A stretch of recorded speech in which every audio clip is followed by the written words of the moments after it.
Bienvenidas y bienvenidos a la 16ª edición de la Feria del Libro Jujuy. Un año más, la Unidad de Investigación en Historia Regional participa de este espacio de encuentro de industrias culturales y creativas. En esta oportunidad, nos complace presentar 3 obras. La primera de ellas, titulada Rodero, Familia y Hacienda en Humahuaca, siglos XVII y XVIII, de Leonor María Peirotti. Luego, Mundo del Trabajo y Vida Cotidiana en torno a la empresa siderúrgica Altos Hornos Zapla, 1944-1964, de María Salomé Boto. La tercera propuesta, Jujuy bajo la lupa, cuestiones de poder, política y actores de la historia del siglo XX, es una obra colectiva bajo la dirección de Cecilia Fandos y María Silvia Fleitas. A continuación, invitamos a visionarlas. Rodero, Familia y Hacienda en Humahuaca, siglos XVII y XVIII. Este trabajo busca reconstruir la trayectoria de un grupo de actores que jugaron un papel importante en la conformación del paisaje agrario jujeño. En particular, me interesa poner el foco en individuos que, sin haberse perpetuado en la memoria colectiva local, ni haber descollado en las guerras que marcaron el inicio del Estado independiente, dejaron una huella perdurable en la matriz productiva y social de la jurisdicción jujeña. El enfoque micro nos permite elaborar un estudio de familia en clave de tierras. El escenario se desarrolla en un espacio particular, la quebrada de Humahuaca, y en un periodo de tiempo que se extiende a lo largo de 150 años. Allí identificamos 2 tipos de actores. En primer lugar, la red parental de los Ortiz de Zárate como referentes de los primeros terratenientes de la quebrada. En ella, analizamos las estrategias que utilizaron para acceder a grandes extensiones de tierra y las herramientas para conservarlas a lo largo de un siglo y medio. También su mentalidad religiosa y militar, sus negocios, las relaciones interpersonales y las prácticas matrimoniales que se reflejarán en los sistemas de herencia y transmisión de bienes, en las relaciones de trabajo y de mercado, así como en el valor económico y simbólico de las propiedades. Todo ello terminará definiendo la estructura productiva de los primeros establecimientos rurales de la quebrada. En ese colectivo encontramos personajes emblemáticos de la época. El guerrero que dirige campañas despiadadas contra pueblos guaraníes y calchaquíes, como el caso de Juan Ochoa de Zárate y su nieto Diego Ortiz de Zárate, o el cura que promueve la conversión pacífica sacrificando su fortuna y su vida, como es el caso de Pedro Ortiz de Zárate, el Venerable. En segundo lugar están las haciendas. A fines del siglo XVI y principios del XVII, los españoles se apropiaron de grandes extensiones de tierra en la quebrada de Humahuaca por medio de mercedes o de compras, desalojando a los pueblos aborígenes o incorporándolos coercitivamente a la fuerza de trabajo rural. Allí se dibujaron los lindes de las primeras haciendas, se identificaron valles, ríos y montañas, quedando registrada una nomenclatura cada vez más precisa de la toponimia y de la incipiente jurisdicción jujeña. Poco a poco se definieron las actividades productivas funcionales a la demanda de los centros mineros altoperuanos, pero también a las necesidades de otros centros poblados que se constituyeron en el espacio circundante. En ellos se fue conformando una población heterogénea, con variedad de matices étnicos. Dentro del amplio universo de propiedades de los Ortiz de Zárate, Rodero es la hacienda elegida para analizar la trama familiar y reflexionar sobre el mundo agrario de los siglos XVII y XVIII. En ese escenario se fue construyendo un espacio con identidad territorial al tiempo que se consolidaba una élite terrateniente y mercantil que valoraba sus haciendas como una importante fuente de ingresos, pero también como un signo de abolengo que marcaba su antigua raigambre familiar. Sin embargo, la preeminencia de este sector no impidió que otros individuos, tales como españoles sin fortuna, indios de distinta procedencia o mestizos, se convirtieran en los verdaderos habitantes de la hacienda, y en algunos casos en medianos y pequeños propietarios de la quebrada de Humahuaca.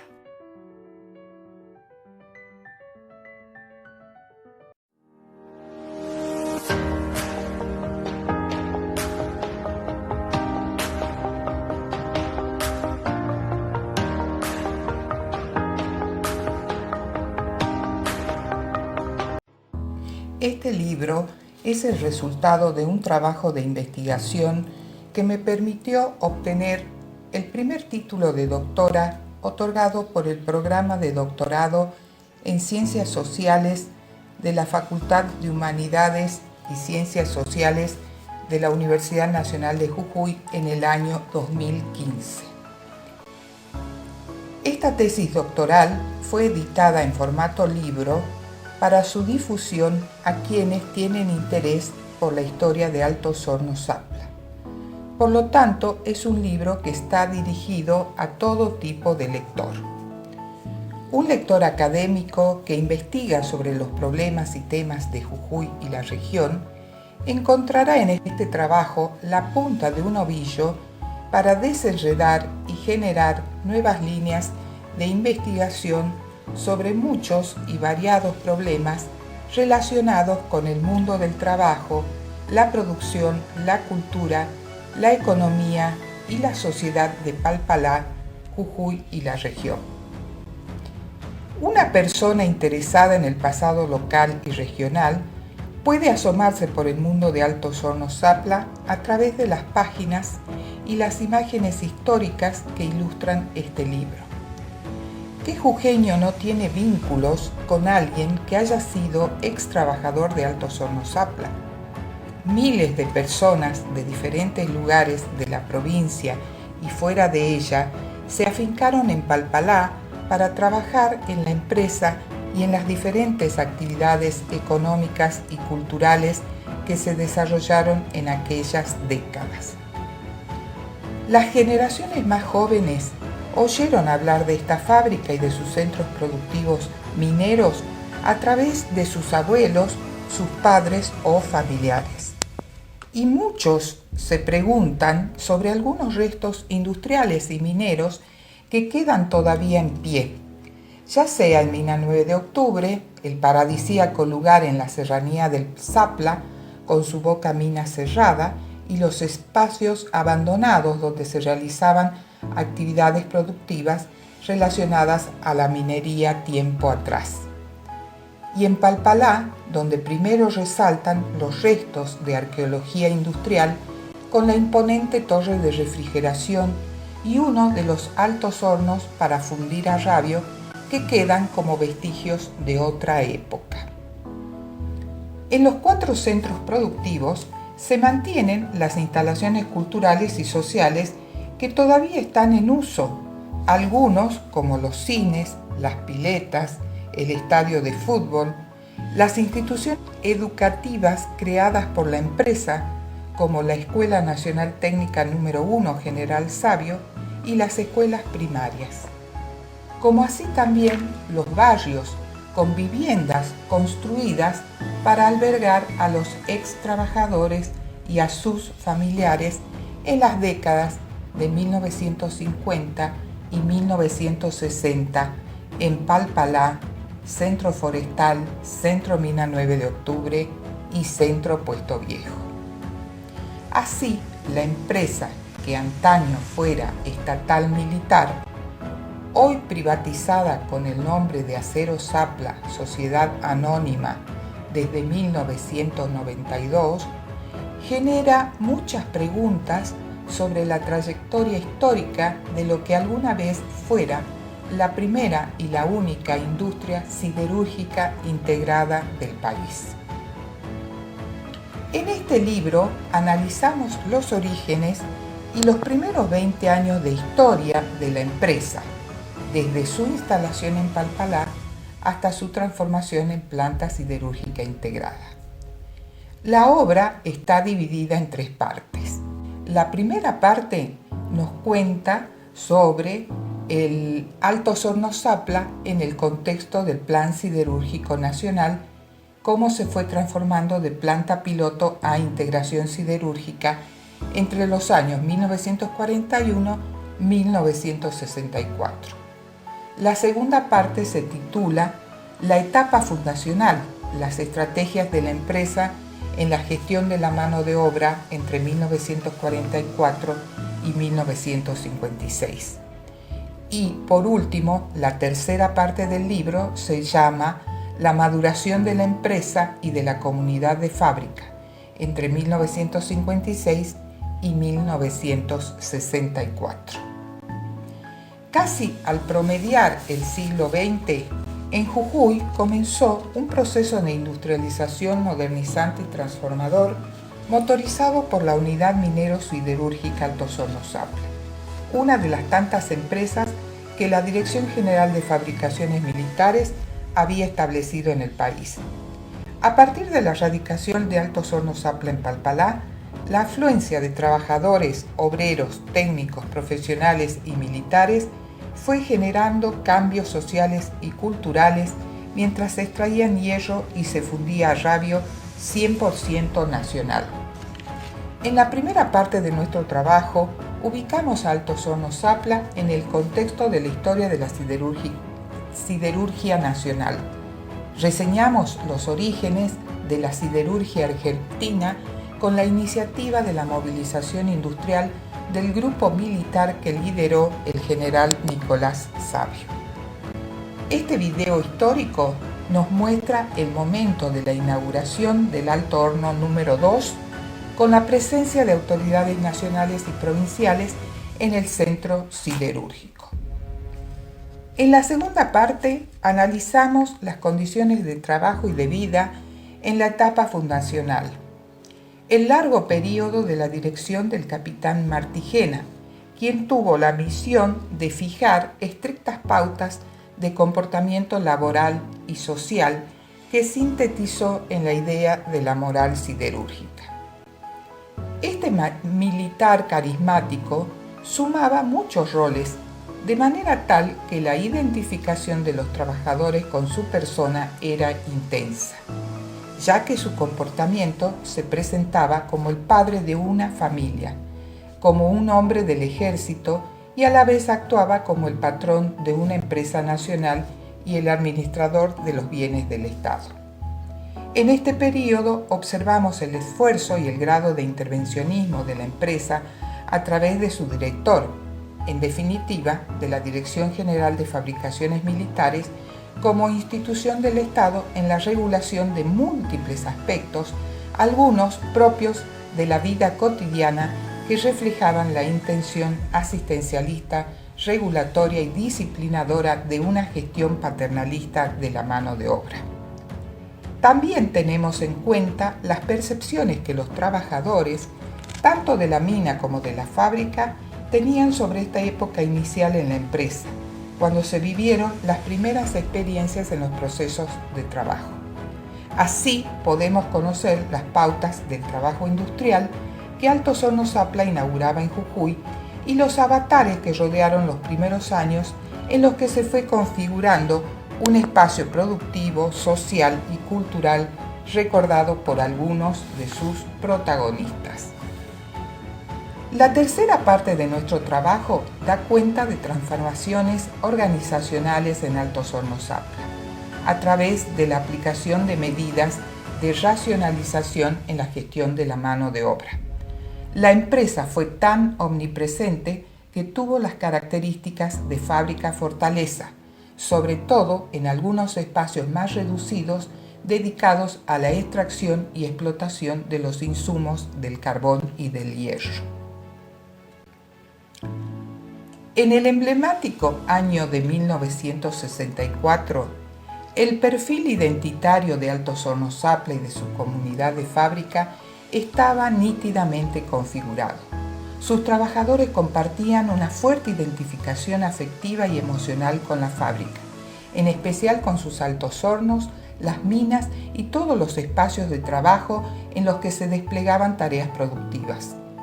Pero también otros aspectos de la vida social y cultural llenaban de orgullo y satisfacción, como por ejemplo el equipo de fútbol, que empezaba a transitar una época de glorias deportivas, así como la fiesta del arrabio, plenamente institucionalizada los días 11 de octubre de cada año.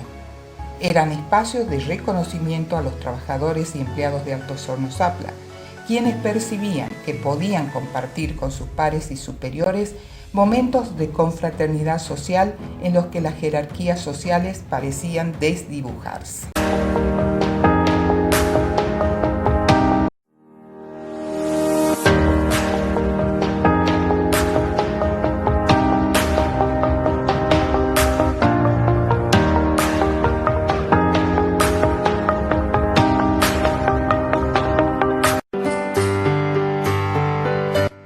Jujuy bajo la lupa, cuestiones de poder, actores y políticas del siglo XX.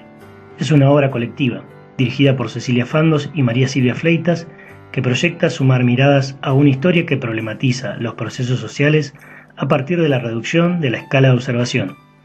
Aquí el análisis de lo local es puesto en diálogo con el nivel macro de lo nacional. Al acercar la lente, esta propuesta de microanálisis permite explicar realidades que la historiografía argentina ha soslayado al poner el acento en el espacio pampeano. Pero el estudio del pasado jujeño no tiene en este caso el propósito de rescatar una supuesta esencia identitaria, tampoco héroes o acontecimientos gloriosos. En cambio, ofrece la posibilidad de develar cómo han jugado en la conformación del orden social histórico local las estructuras y las acciones de los diversos actores sociales. Estas historias de Jujuy en el siglo XX están organizadas según 3 ejes problematizadores que componen las partes del libro. La primera, que lleva el título La ciudad y su gente, actores y políticas públicas en tensión, está recorrida transversalmente por el concepto Foucaultiano de gubernamentalidad. Durante la primera mitad del siglo XX, siguiendo los criterios médicos de la higiene pública, el ordenamiento urbano de la ciudad de Jujuy abarcó la instalación de aguas corrientes y luz eléctrica, construcción de edificios y saneamiento de desechos y arreglo de las calles con el fin de superar el aspecto colonial de la ciudad. Los controles alcanzaron a los alimentos, los negocios, el ejercicio de la prostitución y hasta la duración de las juergas. El desigual alcance de las medidas pudo verse en los rancheríos de la periferia y en los inquilinatos del centro, donde las condiciones de vida de sus habitantes fueron denunciadas en varias oportunidades.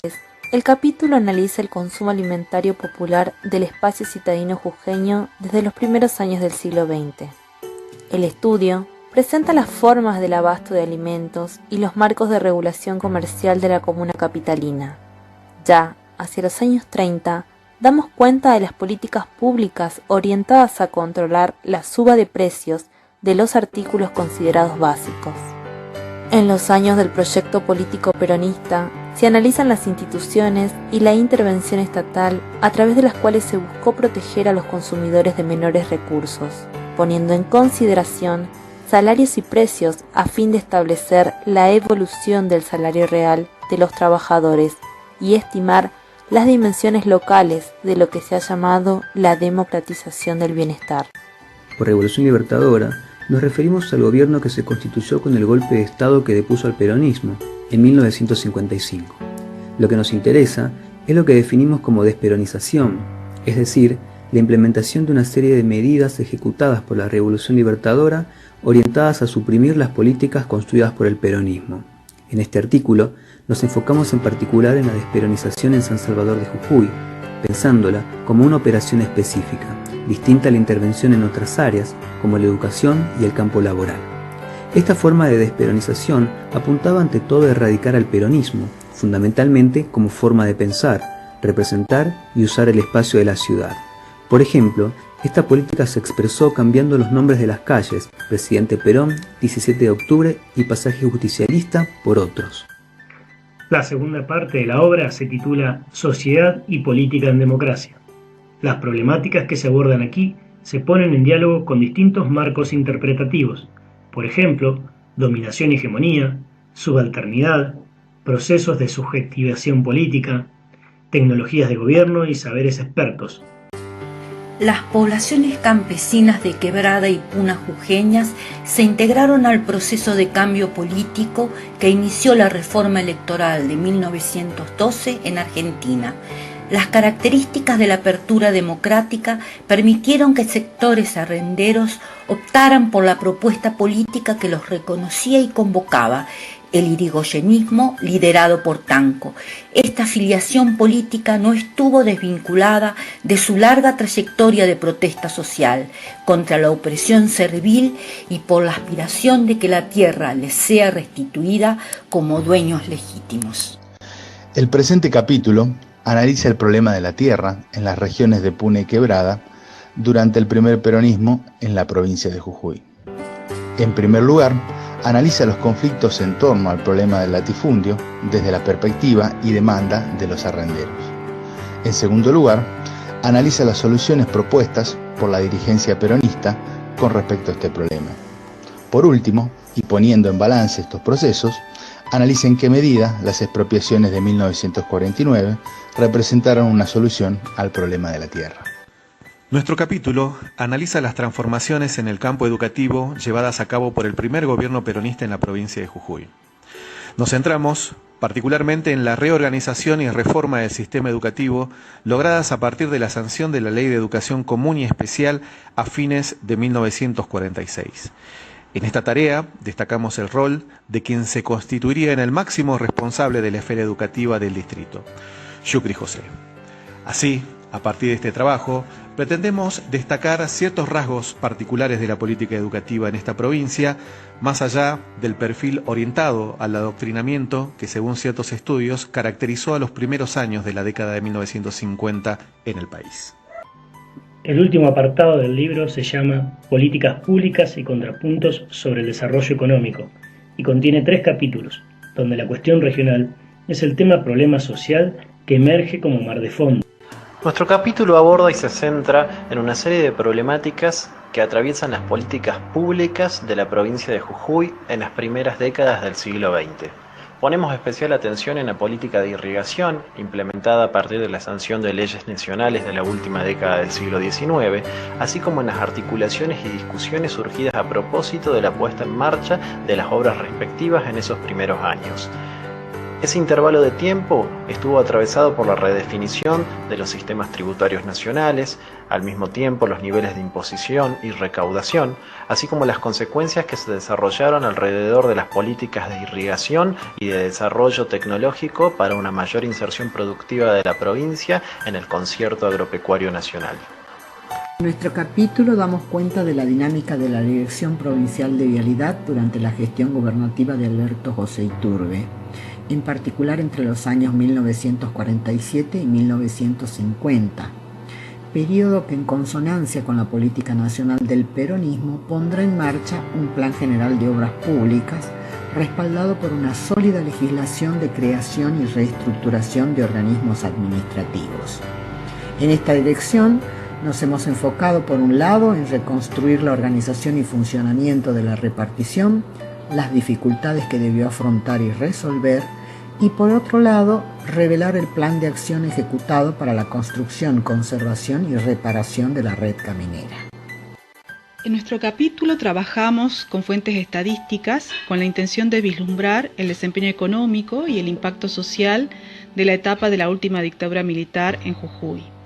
Nos apuntalamos en un concepto central, que es el de desindustrialización selectiva, lo que implica que la desaceleración de la industrialización que se venía dando desde los años de 1960 en la provincia se polarizó entre empresas ganadoras y perdedoras. El principal saldo fue un fuerte incremento de la desocupación. Creemos que aportamos algunas nuevas e interesantes lecturas a la única obra que analizó el derrotero jujeño en estos tiempos, la de Giovanni Stumpo. Además, compartimos una serie de interrogantes que esperamos cautiven a jóvenes investigadores. Gustavo Contreras ha contribuido con su obra de arte para el diseño de la tapa del libro. Quiero agradecer a Cecilia Fandos y María Silvia Fleita, las directoras de Jujuy Bajo la Lupa, por haber elegido mi pintura para la portada del libro. La obra se llama Explosión Demográfica, de la serie Satélite, y está hecha en una técnica mixta sobre tela, donde predomina el acrílico, la pasta de relieve y el collage, y mide 1 metro por 1,30 m.